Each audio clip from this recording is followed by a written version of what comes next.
Imaginez-vous vous réveiller à 5 ou 6 heures du matin. Vérifiez votre téléphone et trouvez un email indiquant que vous n'avez plus de travail.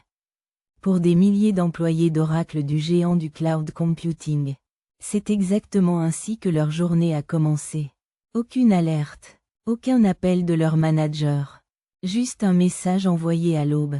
Ainsi, après des semaines de rumeurs, des rapports suggèrent désormais qu'Oracle a entamé une série de licenciements massifs.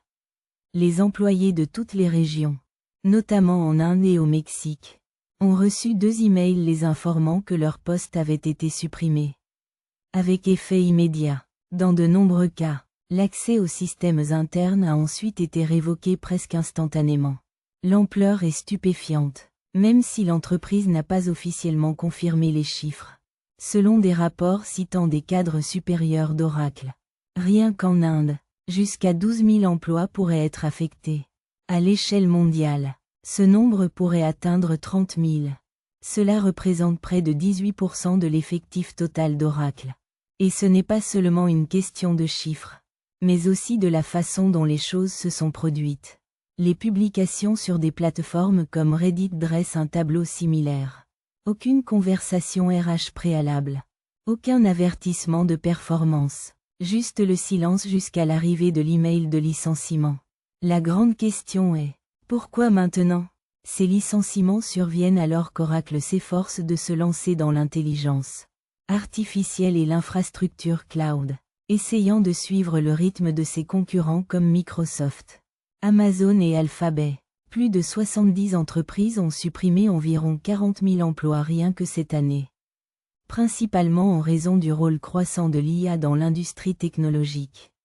Amazon et Meta ont annoncé plus de 17 000 suppressions d'emplois cette année. Microsoft, IBM et Salesforce ont dominé les chiffres des licenciements l'année dernière. Les observateurs du marché indiquent que les licenciements font partie d'un changement plus large, dans lequel l'adoption de l'IA influence les décisions d'embauche et ne se contente pas d'investir. Dans le sentiment, l'un des grands thèmes que nous avons constaté chez nos clients et chez d'autres concerne le commerce de l'IA.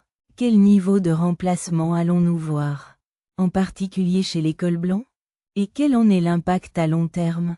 Vous savez, passer des marchés financiers aux marchés réels. C'est-à-dire commencer à voir les entreprises annoncer des réductions d'effectifs ou des réductions d'embauches futures liées à cela. Pour l'instant, Oracle a refusé de commenter officiellement. Mais les histoires provenant des courriels du petit matin et des comptes verrouillés soulèvent de sérieuses questions sur la façon dont les grandes technologies gèrent leur main-d'œuvre en période de transition vers l'IA. Vous voulez les faits? Les derniers